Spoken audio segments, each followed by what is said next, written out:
Hello and welcome back to my channel, or welcome to my channel in the first place. Today we have Saw You in a Dream, Chapter 17 by Fiction Please on AO3. The link will be in the description, and let's go ahead and get into it. Mitsuki, that was her name. You caught her as she was walking out the front door, right behind your mom.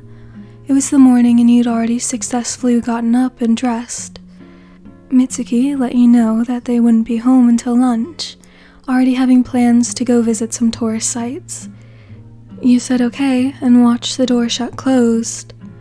The house suddenly felt far too quiet, only hearing the clock tick with each new second. The sound of a man's voice made you jump. Good morning. Turning around, you were met with a brown-haired guy with glasses. His hair slightly resembled that of the boys from last night. Seeing you jump in surprise, he held up his hands, face turning apologetic. "Oh, sorry kid, didn't mean to scare you. I just came down to get some coffee." When he noticed you still didn't realize, he clarified, "I'm Masaru, Mitsuki's husband." You relaxed, family tree forming in your mind. It's his dad. You waved a hand, tossing away any worry. His personality was so different from Katsuki's that you found it hard to believe they were even related. You spoke up, hoping this attempt at conversation would go better than the first. Nice to meet you. I'm listener. So, coffee, you said?" Finding common ground was always a safe choice in conversation starters. He nodded, laughing, and motioned for you to follow him. He led you into the kitchen, pulling out mugs. He filled 3 of them, handing one to you. You thanked him. Stomping down the stairs came a ruffle-haired boy. He ignored his dad's chirpy good morning and went straight for one of the mugs. Grunting, he took it and went back upstairs.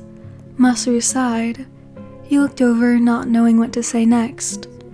"He isn't always like that. I try, but you know, teenagers in the rebel phases. They start thinking they're too cool for dear old dad." He sounded defeated. You didn't want to contradict him, but couldn't help in disagreeing. Then again, everyone's different. "What about you?" You looked up from staring into your mug, thinking the swirls of coffee and milk would give you the perfect response. He lifted his mug, pointing to where Katsuki walked off. "You and your old man close?" He smiled while yours fell. You coughed, pushing the lump in your throat away. "Yeah, we used to be." The words were quiet, moving through the room. His eyes widened in understanding. He mentally kicked himself for forgetting what Mitsuki had told him before y'all came. Not wanting to hear another condolence, he slapped a smile on, shaking your head like you forgot something.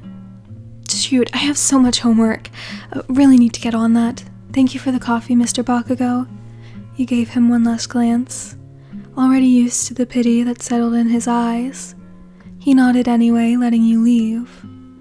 Taking 2 steps at a time, you made it back to the room and locked the door behind you.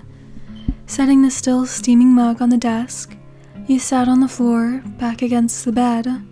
You took staggering breaths, not trying to stop the warm tears flowing down your cheeks and dropping off the tip of your chin. It was so frustrating, missing your dad with the knowledge that there was no point in doing so. All the crying and missing and grief in the world wasn't going to bring him back, wasn't going to stop him from leaving on that fateful night, stop him from walking into that store, stop the man with the gun and treacherous intentions from walking into the same one. A couple hours later, in an empty mug, you left your room to venture the downstairs area. Deciding to bring your laptop and supplies, you took advantage of the quiet before the house was full again. With light traveling in through the windows and the sound of faraway traffic, you dove into work. 30 minutes later, your mom and Mitsuki walked in, arms full of shopping bags and faces bright and warm from the summer sun. You caught your mom's eye and she gave you a weak shrug. You laughed, leaning back into the chair. "How was it?" you asked. Mitsuki shot you a scheming look and pulled out a white ribbon box from one of the bags. She handed it to you, nodding for you to open it. Puzzled, you did. Inside was a bright red pendant necklace. It gleamed in the light and threw scarlet hued shadows across the wall. You looked back up at her and she winked. Your lovely mother helped pick it out. We both thought it would go perfect with your earrings. Thank you, you said sincerely, subconsciously lifting a tentative hand. You felt the smooth edges against your fingertips. You had the image of them already memorized on your ears, but you forgot you never took them off. Taking the necklace, you unclasped the hook, reaching back and set the chain in place. The pendant fell right below the base of your neck, the metal a biting cold. Your mom took a seat across from you, scribbling on a notepad.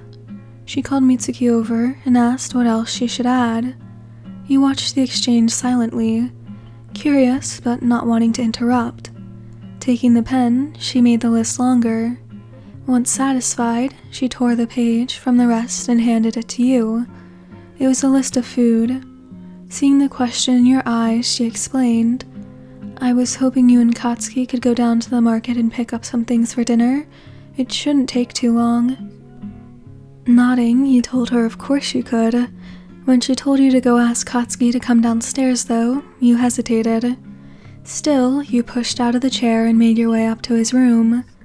Bringing your fist to the door, you froze. Just knock, you told yourself. 3 times, easy peasy. On the first knock, it was thrown open. He stood in the entrance, leaning against the doorframe. You took a step back.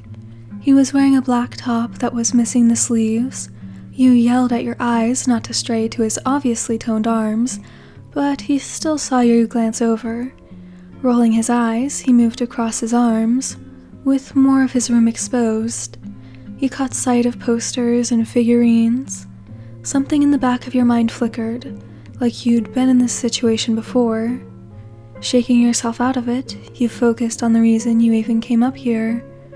We're going to the store in 10 minutes. Be ready.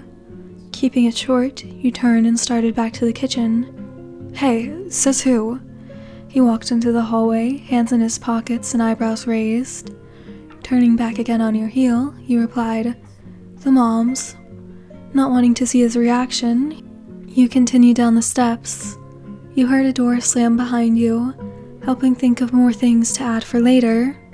It wasn't long until Katsuki came down. Be safe, you two, his mom said, while your own mother gave a soft smile. With jangling keys in his hand, he gave you one look and kept striding right out the door. Great. You went to catch up with him and waved goodbye. He just climbed in the car when you stepped out of the house, now close to jogging. Once inside with him, you watched as he aggressively shut up the radio, promptly cutting off a random talk show host. He grumbled, so annoying. With another button pressed, his phone was connected, and his music was playing. You were surprised the speakers weren't blaring. Instead, the drum-heavy song was at a low volume. Too focused on the shopping trip, you didn't notice that he waited until you were buckled up to start moving. With a quick glance back, the car backed out of the driveway. Houses blurred past you. Details that you didn't catch on your first arrival started to fill in. Katsuki's fingers drummed on the steering wheel, following the music. You couldn't help noticing that he was a good driver, always looking both ways, using his blinker, shooting an obscene gesture to someone that cut him off. Stifling a laugh, you moved to look fully out of your window. He side-eyed you. When the next song began, you sat up straighter, reading the title on the screen. You reached forward and then stopped yourself. Manners, listener, manners. Is it okay if I turn it up? You asked, hand hovering over the knob. He looked over and gestured to go ahead. Now not able to contain your grin, you turned it up. Not wanting it to blast, but loud enough to sing along with. Out of the corner of your eye, you saw his lips following the lyrics too. As it ended, you reached over to turn it back down, but he put a hand up. Leave it there. This time, he didn't look at you, just waved your hand away. Not minding it either, you leaned on a palm with your elbow resting on the door. Several songs later, including some more you recognized, he pulled into the parking lot and turned off the car. You both walked through the entrance, and you held the list from earlier. He saw it and put his hand out. You gave it to him and watched in minor horror as he ripped it in half, passing you the bottom half. "It'll be faster if we split up. Meet back here in 20 minutes. Without waiting for a confirmation, he took off, already finding the first item. Looking down at the list, you stood blocking anyone trying to walk in behind you. Turns out, you weren't the only one with a clouded mind. A stranger bumped into your shoulder and sent the little torn note flying. "Oh," you exclaimed, bending down to pick it up as another hand did as well. It had dark scars across the back. You looked up and caught onto emerald eyes. He shook his head, nervously rubbing the back of his neck. "Sorry, didn't see you there." His voice was higher than expected, still so confident though. You smiled, apologizing right after him. He saw as you kept looking from the list to the big store. The layout was different from the local supermarket you were used to. "You from around here?" he asked, watching your reaction. You shook your head no. "Just visiting." "For now," your brain said back. You cursed it. "Can I see it?" He motioned to the note. You gingerly gave it over. He scanned it, lip between his teeth. "Oh, these are easy things. I can help you if you'd like." He gave you an encouraging smile. "That'd actually be great." You laughed. "Oh, I'm listener, by the way." "I'm Izuku," he replied. And so the hunt began. One by one, you crossed out things, finally getting to the end. The last item was on a high shelf, and as you were reaching for it, someone leaned over and grabbed it for you. You took it from the helping hand and turned, now face to face with Katsuki. Frowny Katsuki. His angry eyebrows weren't directed at you, thankfully, though they were at the green-haired boy. "Hi, Kachan. With a coincidence, we were looking for the same thing," he chuckled. Right as you were going to explain, Katsuki butted in. "Yeah, I know." His eyes moved to yours, harsh stare slightly softening. "Ready?" "Yep." Turning to Izuku, you accepted the basket from his outstretched arm. "Thank you for everything. It was nice meeting you." Giving him a grateful smile, you could hear Katsuki already walking away behind you. "Same here," Izuku replied, sentence trailing off as he watched you turn to keep up. He made a mental note to ask Katsuki about you later. "Hurry up, Slowpoke." Katsuki's head turned, motioning for you to move faster. "We don't have all day." "You know Izuku?" You ignored his jabs, curious. "What did he call you? Kachan?" He cuts you off. "Yes, I do, and he's just another extra, so drop it." He kept on his mission of walking 10 times faster than you. You stayed silent, hearing his clipped, cold voice, and not having the energy to push him. You finished paying and started back to the car. The sun was already setting. It casted a blue-toned sky that faded into a deep orange and red one, even showing hints of pink. You helped put all the bags away, and when you two were settled in, he handed you the ox. "I'm trusting you to not have bad taste," he said, already pulling out of the parking spot. You smiled, happy to be slowly winning him over. Not that you cared what he thought. Nope, not at all. Playing it safe, to start, you put on a song from the band you both liked. Then you switched to one of your favorites, but also something you think he wouldn't mind. You hated how your heart reacted when he nodded his head along to the music. Stupid feelings. Plus, not to mention, your actual soulmate is out there living their little life while you were here smiling like an idiot because Katsuki mildly liked the songs you played. It seemed a bit backward. Not before long, you were back at the house. While bringing in the groceries, you noticed the moms sitting at the table in the room over. They were speaking in hushed voices, sitting close together. Mitsuki had a hand on your mom's back, keeping it moving in slow, soothing circles. Your mom had her head in her hands, fingers continuously wiping under her eyes. Katsuki noticed too. Obviously, his parents told him all about the crap you'd been through. Even if he didn't care or want to hear about your miserable life before, now he frowned at your conflicted expression. Your eyebrows were pushed together, teeth biting the inside of your cheek, mind clearly not on putting away food. He closed his eyes, having an inner argument. In the end, he just blurted out, "Wanna watch a movie?" He swore he wanted you to say no, but some little part inside of him really wanted you to say yes, at least to maybe take away some of your current emotional weight. Shocked, you only thought for a second before answering, "I'm down." You knew he wasn't a true jerk.